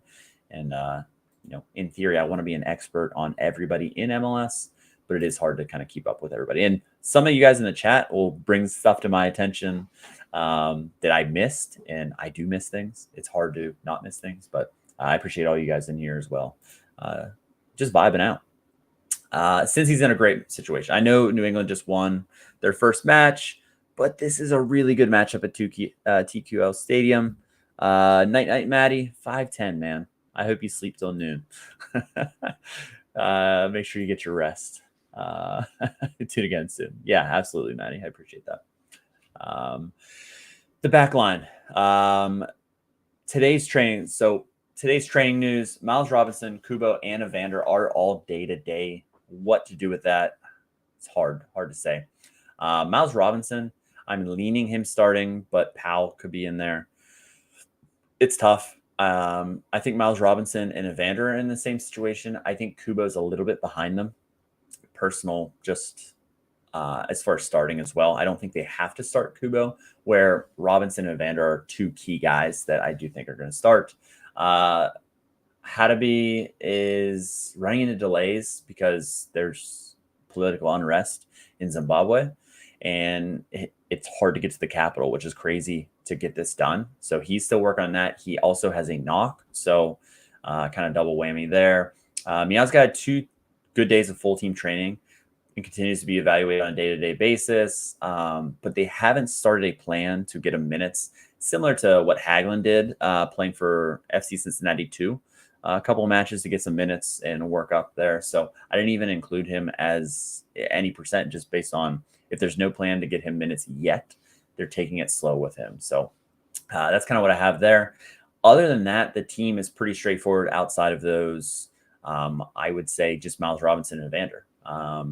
Every other position should be good, but I guess we'll see if we get anything before lock. It's just hard with the lock. Most of the pressers are either at that exact time for lock for the Friday morning pressers, or it just kind of depends. So like if it's on the West Coast, the lock is at 8 a.m. Pacific right now. So none of the West Coast teams are doing their presser at 8 a.m. They just aren't. So we never get the West Coast teams. Some of the East Coast teams like Miami do it at like 10, which Eastern time. my time, which is an hour before lock, which we do usually get some information. But sometimes it's like Mascherano just like throwing us out, like, God willing, Lionel Messi will play. Thank you for that. So yeah. And then as Arglass says, Sunday games move pressers a day as well. So if you have any teams playing on Sunday, you're just screwed. And it's brutal. It's just brutal. So we do our best. But sometimes with the information that we have, we do our best to just provide an estimated, educated guess, I guess you could say. But that's FC Cincinnati. Great matchup. They're playing New England. Our New England expert is AJ Allen. That's Rev Sorare. He does great work with scheduling on Twitter. He'll do some great posts. He's definitely worth a follow. All these guys that are my experts, if I didn't say their Twitter or anything, they're worth a follow. Give them a follow, just to kind of respect their work. They put in a lot of work like I do, and they need a little bit of love as well. We did get some updates on Chancalay and Campana. They should be back in 1 to 2 weeks. I'm interested to see what this team looks like whenever that happens, especially with some of the poor form with some of these guys coming in. Ganago's on a loan to buy. If it was right now, I don't think they buy him just based on his poor performances. I agree with this. Maxi went off with a little bit of a knock. He's fine. From what I saw, there's some doubts, but Sabalos maybe back in the starting lineup after taking a knock. Yeah, it's Polster over Jackson Yule. There's not many like expected changes here, and I agree wholeheartedly with this, with them being in good form. But if you look at this roster, Cincy should wipe the floor with them. Should. Will they? I'm betting they do. Vancouver, similar CONCACAF Champions Cup. Man, they had a gutting late goal. And what? Coco Carrasquilla was the guy who scored for Pumas too. So it's like a slap in the face from his old Houston days. Same deal with the rotation, but they're running into injuries and they don't have a lot of positions they can rotate. As far as the guys that could possibly play, Kubas, I said early in the stream, dislocated shoulder. I just don't see him back for this match. Maybe the midweek. I just don't see him back for this. So Ralph Prizo, I went with him again. Berhalter hasn't rotated yet. He could rotate for sure. With them playing what, like 5 games in 13 days, I think was the stat. It's just tough to see like one of these matches you'd think guys might rotate, but they don't really have any extra. Vite has been every other basically. Jaden Nelson was out. That's why I'm 80%. He should be, I mean, I could have won 90 just because with him being out the last match, it makes just total sense. We haven't seen a Savi start yet. Maybe he gets a start over Ahmed. Just a bit of a toss-up. Brian White started, played 70 minutes, scored the goal. Rios could be his replacement if they rotate him. With Adekugbe being out, he's training either this week or next. So I'm hoping that maybe he trains tomorrow, but it's more likely Monday. Laborda's out weeks with the hamstring, and then Ryan Gauld is still a couple weeks away. Once they get those guys back, this team will look a lot different, and they will be able to rotate a little bit. But Tate Johnson, I think, just based on lack of options for these guys. So as far as that, it's just the bench is very, very shallow right now. So they're hosting Colorado. And again, all these teams that play CONCACAF Champions Cup, you can either get on a roll with this or with this congested fixtures and everybody else resting and Colorado coming off a big high. This could be a game that Colorado wins on the road. Just a lot of things line up for them. So Reggie Cannon would be the question mark. He was out with a groin knock. The commentators say it was just a knock. It shouldn't be a long-term thing. But if he's out, that slides Ian Murphy starting at left back, Rosenberry to right back. The two center backs pretty locked in there with Awazium and Maxo. Stefan's been great this season. He's been really good. He's been getting a lot of action. He's been making a lot of saves. The midfield should be pretty steady there. The only thing is, so they basically are in a 4-3-3. But then they slide to a 4-2-3-1 at various times where like Laraz will slide up the left side. Mihalovic will slide a little bit deeper into that 10 role, Navarro up there, and then Cabral on the right side. So this kind of just like slides a little bit. If they wanted to change into just going 4-2-3-1 from the start, Laraz could be the guy that makes waves, even though he's been playing well, or Atencio. The reason I have Laraz at 80% and Amir Fernandez at 30% combined is just because they have looked lively off the bench. But we'll kind of see on that. Escape Perez, no, haven't gotten there yet. So still sputtering through here. We're almost to them. So yeah. As far as the attackers, it should be the same attack, especially with them doing well. Sam Vines was questionable last match. He'll be questionable again, but he should be nearing a return. It'll be interesting to see how he slots in, but until that happens, we really don't know. Pending's out for Connor Ronan. He's still out. So that's that match. Yeah, we're a few away. We're getting down to the last ones. Maybe I need to speed up a little bit. New York City FC versus Minnesota. So we'll get one of your Minnesotas here. New York City FC, they haven't done a ton of rotation, which is nice. The couple question marks here. Where is Justin Hack going to play? Last match, it was Burke Riza who made way. I just think Shore was really good in his first start. He was really good first start. Then the last two have just been a little bit iffy. Keaton Parks is surprisingly good to go and good to play. So that kind of changed things in my prediction as well. But I do have Short 50%. I have Justin Hack at 90%. It just depends if he plays center back or not. The rest of this side really picks itself. We got 90% of everybody up here, which is good as far as, predictions sake. And they do host Minnesota United on that smaller field. So that does make it a little bit interesting for guys like Maxi Morales, who haven't really had that upside performance, but could be maybe. And facing a team that is really difficult to play against defensively. You like the back line whenever they play that five in the back, three center backs, but both guys can get forward with Rosales back in the starting lineup over Markanic and Bongi Halongwane on the other side. The kind of toss-ups, Boxall should be in. So they felt that they didn't need to play the guys coming back from international duty just based on what they've done in the past. That was a post-game presser conference. But as far as Jefferson Diaz, he played really well the last match. At the beginning of the week, I had Harvey in there, but I'm kind of leaning towards Jefferson Diaz getting another shot there, although they do rate Carlos Harvey very highly. So that is a toss-up, and that's one of the only toss-ups. Will that change? Sometimes I hate when I do, I'm confident about everyone, because then it seems like a lineup just blows up whenever that happens. Something crazy happens on Friday. So knock on wood, I don't see any other changes here. I see Boxall coming in. I see maybe Diaz staying, and that's kind of a toss-up. But other than that, I feel pretty good about that lineup. But we'll see. They have a puncher's chance. I'm going to say they have a puncher's chance.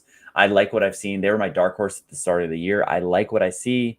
Yeboah had 2 big chances missed. He should have scored last match, but they won the game. So Philadelphia Union, this is going to be an interesting one. Philadelphia has been really good, playing really well, a lot of good things. Andre Blake scares me just because he's made a glass number 1. His reaction time is much slower. I mean, I've watched almost every match in the last 3 seasons. I mean, pretty much every match in the last 3 seasons. And Andre Blake has taken a nosedive as far as how he looks, in my opinion. Just like judging what he's looked like in the past, his reaction time's a little slow. His diving just looks like tentative at times. And honestly, it might be, if we were just like, okay, Andre Blake is a club legend for them. He's been a great keeper for them. I honestly think Rick is better at this stage, which is crazy. But the eye test, Yeah, Andy, you agree? It's scary, right? He looks bad. It's like the injuries have caught up, and he doesn't trust his body to like land right. So he's like not even diving sometimes. Um, the end is very near, yeah, on Blake. So that's just kind of like from a Philly standpoint. That's my opinion. Maybe they let him die in there, but that's just kind of he's kind of, as a guy that holds two of them. I didn't buy his in season because of this year, and I will be looking to buy a Rick at some point, but it's just more of an insurance policy more than anything. So that's my 2 cents on that. Kai Wagner has talked about it at the beginning. I am leaning that he won't play. We won't get an update until post lock. So that 24-hour, they said we'll know in the next 24 hours if he's available. They aren't going to tell us before lock. It'll most likely come out later, which is terrible. But on a positive note, Quinn Sullivan would be on all sets as long as Vasilev doesn't start.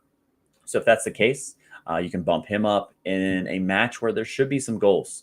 I really see this as a 2-2, maybe 3-2 game because we know Orlando can score. It just kind of depends on what the team will look like. I have Lukic at 70% because Vasilev is Bradley Cardinal's boy. And surprisingly, they took Lukic off at halftime, which is kind of shocking, but it didn't work out because Inter Miami scored like shortly after. But something to watch. And the other one, Ura, I do have him continuing to start. Damiani should be the starter later this season, in my opinion. I have heard rumors that Mikel Ura will walk away this summer, is looking to walk away. He is out of contract at the end of the season. So he's on his way out. Damiani, biggest transfer fee they've ever paid. He will be the starter eventually, just not right now. Vander's dealing with, he played through the knock. Another thing on Evander, he finished the match, but he was kind of rolling around like a child on the pitch with that knee knock. He's iffy. It's such a great spot. It's so hard not to play him. That it's just difficult.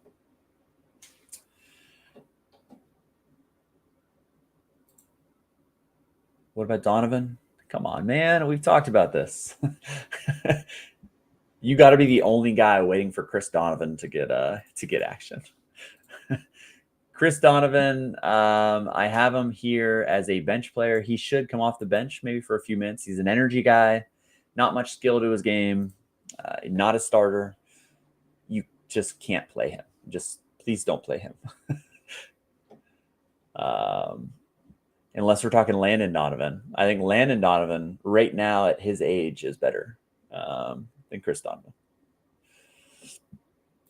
And Orlando City, if Duncan's still here. I absolutely hate when I go like 90% on everybody because usually something's going to happen whenever that happens. I just kind of talked about it briefly. Rafael Santos, 80% over. He should still start.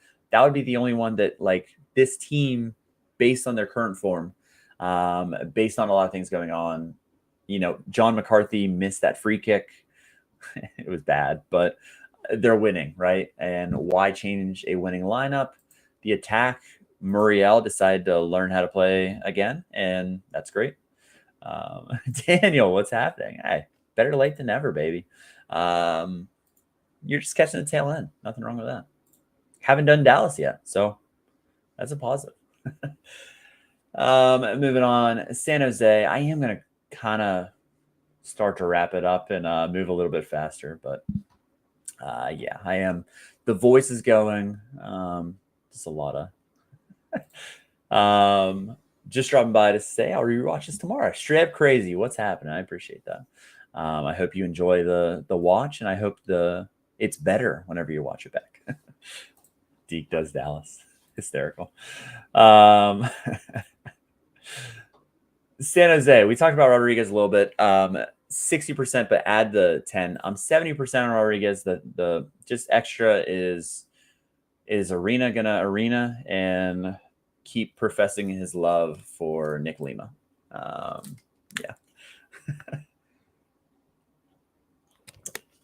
The other kind of Reed Roberts was a super draft pick. He's kind of going ahead of Ricketts in the pecking order, it seems like, based off the last 2 matches. So I do have him as a starter. Yeah. Other than that, like I didn't even put a sub for Espinoza just because it's him, right? And then Buddha has been the starter with a couple things out. Joseph Martinez coming back from international duty, didn't play last match. He should be back in there. No issues with him. Maybe if they started Judd, that would be my only like concern with Buddha, but yeah, it should be him. If Chris watches the stream, if he watches the stream, I apologize, but I stand by my comments. He does it a lot better than I could ever do, but I'm a Philly fan, and he has great energy off the bench. If you say someone has great energy off the bench, it usually means they're not very talented. Playing Hollingshead in my second lineup and Long in my third. Nervous about both. Hollingshead, I don't think is going to start. I don't have him in my starting lineup. I have Smolyakov just based on the rotations they've done before. Sergi Palencia hasn't rotated yet. It would be great if like Hollingshead slid over to the right side for a change and Palencia was out. But it just seems like a rotation spot. Long, I'm only 70% on, which is the lowest I've been on, I think, all year. He's kind of the same situation. Maybe he's in a spot there. So it's a little tough there. Tarek, what's happening? Thanks for coming in. DC United. So San Jose is in a good spot. DC traveling cross country. This is on Danya's other team. He covers both. It's his favorite team. Herrera situation we talked about before. Derek Dodson came on. Just weird. Signaled for a sub after what, 30th? Yeah, 30th minute. Foot injury that's recurring. Is kind of what he had. I don't have any information on it at all, so go by what he says. He's the DC expert. Weird. I'm not playing my Herrera in my head with the lineups that I haven't built yet. I'm not playing Herrera. I think Lucas Engel's like my best defender. It's gonna be a rough week. Other than that, we'll just talk about Patola, first start of the season. He's looking like he's getting back in there. Kahima should be good. He's in a key role. Jared Strowlett has not been good at all. But yeah, Pirani at 70% is interesting. With Liao possibly coming back. Zuhir getting a run was kind of crazy, in my opinion. I just didn't see it coming. I haven't followed DC a whole lot, though. So other than that, yeah, Sunday kickoff, no presser news, brutal for that match. So San Jose, no presser news. DC, no presser news for that. Columbus, let's talk about the couple question marks here. You see a lot of yellow. I don't feel great about it, but there's several different situations. So Darlington Nagbe is day-to-day with lower body injury. Didn't train on Tuesday and was off to the side Wednesday. Wasn't wearing a brace or anything and walking fine. Shout out Brianna McKay for that information. Mo Farsi is training after returning late from international duty. But where are we going to go here? Amundsen is the kind of elephant in the room. Very, very tough. I was surprised he didn't start after the red card. I just really thought he was locked in, and Nancy does this sometimes. Last year, if you remember, Amundsen was left out of the starting lineup several times. Chaburko had a couple times out. It's just kind of, you don't know what he's going to do. Here's my inkling of what I think is going to happen. I don't think Nagbe is going to start with that little knock. I think they're going to play it safe with him. I think Zawadzki moves to centrally, which opens up one of the center back spots. I think Morera starts coming back from injury. Ruel Kaba has started before, which is kind of nuts. About what, back-to-back matches? I don't see why, but neither here nor there. Nancy's a good coach, so we're going to trust him on that one. I think Chaburko will slide, be in the middle there. And then Amundsen, I just have him starting there. My gut says he starts. My gut says he's back to the starting lineup. DeJuan Jones, I have starting 60%. I know there's some question marks there.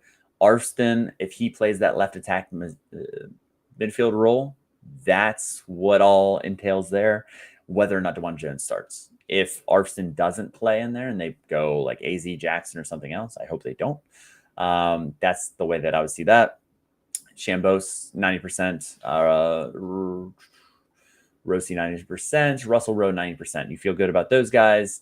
Farsi 60-40 with Herrera has been fine as a replacement. It's just, is he getting enough training sessions? He should. I might even bump Farsi up a little bit. He should start, but again, we don't know. Yeah, Boxall's good. He's just old. Not that there's anything wrong with that. It's just I don't really buy cards that are old. But if it's in season, it doesn't really matter, right? It's not that I don't have defensive options. It's just a lot of them got hurt, and I just have, I don't know. Currently have Miggy over Forsberg over Lucho. Thoughts?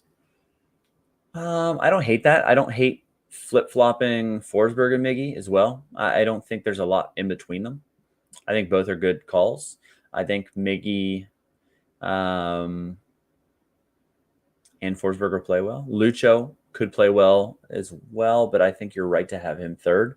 He just isn't having the AA that kind of makes sense there. Any worries about the muscle soreness? So, yeah, it did come out about muscle soreness. Did we talk about that with Atlanta? Oh, we haven't gotten to Atlanta. So, Montreal, I'm just going to quick breeze through Montreal. Sorry, Gary, for just quick breezing through yours. Herbers, Vilsaint, and Apoku did not participate in Wednesday's session. They're the only ones out of the group. So Vrioni, Sinchuk, and Neil in the group. That should help the team out a little bit. New coach bump last match. As far as these, it's very similar. You have Bryce Duke at 70%, Caden Clark at 80%. Sealy played well. Who'd have thought? It's all about coming back from knock. Laturi would be the flip-flop there. But other than that, I don't think a lot of you are playing Montreal guys. I would hope not. But if you are, sorry if I went a little fast. You could have paused the screen on that. All right, let's get to Atlanta for Duncan's question about the muscle soreness. So this is Ryan Walters' team. He's at 90%. As far as what I saw. So what I saw, and if I was doing the lineup, I think I might have went 80%. So I'm kind of on the same wavelength. I'm going to play my Moranchuk. I'm not really worried about it. They said it was kind of like a rest. I saw like one other outlet that wasn't confirmed or anything said it was more of a rest day, and they're not really worried about it. But I guess there's a little bit of risk there. I'm not worried about it. But at the same time, whenever I have club experts, I don't follow the news as much. I just basically follow the beat writers and follow what these guys are saying. So as of now, let's see, I don't know when he updated 27 minutes ago. So he still feels good about that. So I'm going to stick with him as well and go for that as well. Amador being 60%. Nothing like, so like I said, that in-season lineup that scored worse than that. My defenders were Kai Wagner, 2 lineups, and I had Amador in the other one, and he got hurt in warm-ups. So it was a great game week, to say the least. And yes, I don't think I've ever said that before. Sealy played well. He scored the goal. Yuck. I hate saying it, but he earned himself another spot. So Amador being a bit of a toss-up. I'm not sure what I'm going to do with mine. Something in his quad. So I don't think I'm going to risk mine, but it depends. He might get one of the last lineups or something like that. But in a key lineup, I'm not going to play him, even though this, in theory, should be a good matchup for these guys.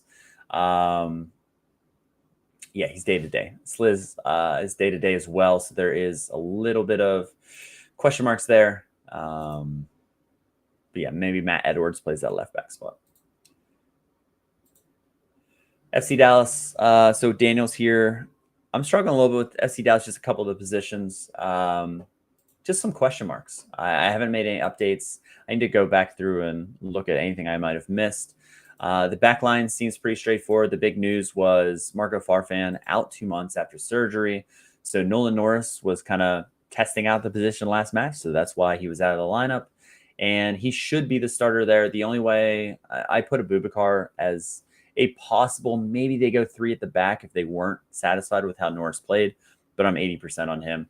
Newman would be the only guy that can play right back and left back. He's the only cover right now, Enzo Newman. So I do think they might sign a left back, or if they feel comfortable at it, maybe they'll just let it roll. Delgado, 70% there. Ramira, I feel good about him. Feel good about Leggett. Lucho Musa, sure, feel good. Leo Chu would be the other guy. It just kind of makes sense for Anderson Julio whenever he's fully fit to get back in that starting lineup after being away.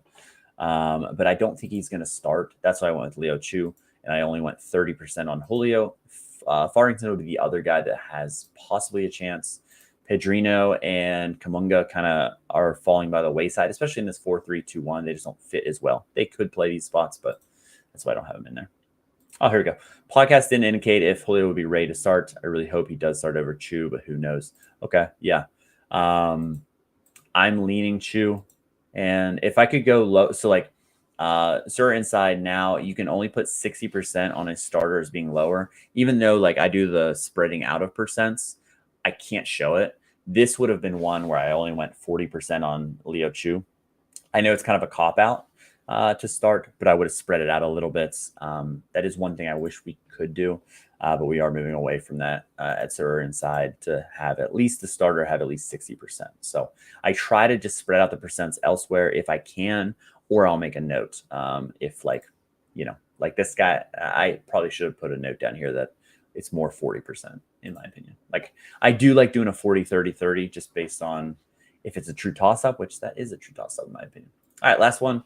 2 pretty straightforward teams based on what we've seen. The only question mark for Charlotte would be, does Tim Ream go back out to left back? Does Privet go back to left center back? After that red card, I do think he is going to, and I do think Doumbia will be a guy that comes off the bench as like if they need a goal offensively, it makes sense to come in. The other thing would be, does Privet move to the midfield where, you know, all his cards for Charlotte are? Does he move back to the midfield maybe in challenge for one of those spots? I don't see him starting over Bronico. I just think there's too much continuity with that group up there that it would make sense. So I am going Ream at left back, 90% total on Ream because he's going to play center back if not.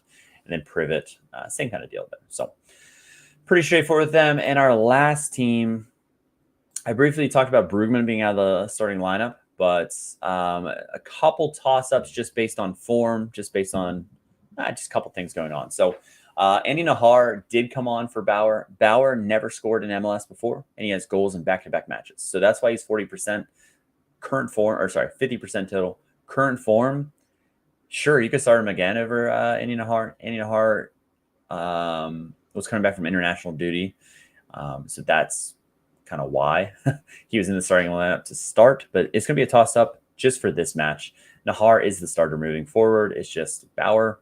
He's earned himself some minutes for sure. Alex Mule, with Schaffelberg being fit, and it just kind of depends, is he going to get in that starting lineup? Mule can play so many different positions. He's a Swiss Army knife. They love him there. I just don't see him replacing him yet. Whether Mule turns into a guy that comes off the bench later, like a 30-minute guy to kind of hold the fort and provide a lot of experience. Sure. And the other thing, Yazbek was sick, started the last match. Brugman was the guy that was on the bench, so it seems that way there. Then the 2 guys up front, no worries with them. Whew. That's a 15-game slate. That is 30 teams. Talked about in under two hours. Nice. I'm not going to lie. I absolutely hit a wall. Those last few teams, I know I went a little fast. Maybe I need to speed up in the future, but I do enjoy talking about the teams and, you know, go through and give my insight of what I'm thinking whenever I'm doing the lineups. And it does help me in my process as well. So I'm going to call it at that. I still need to build my lineups. They're not getting done tonight. I'm definitely going to do those in the morning. And usually when I build them in the morning, they don't do very well. So one of these times I'm going to build them early. It's just not this time. So everyone liked the stream. Yeah. If you haven't liked the stream already, keeping that like. Every little bit helps for sure. And good luck to everybody. I just hope that we don't hear like a bombshell. If I could wish anything this game week, I wish that Evander starts, because I think he could have another 100 performance, and I think he could really do a lot of good for what I'm trying to put together. So selfishly speaking, let's just let Evander play. And why not? Right. Have a good game week, and we will see you possibly Monday. I haven't decided whether or not we'll do a midweek stream or not, but right now, tentative schedule for Monday, definite schedule for next Thursday. So thanks for popping in, and we'll see you next time.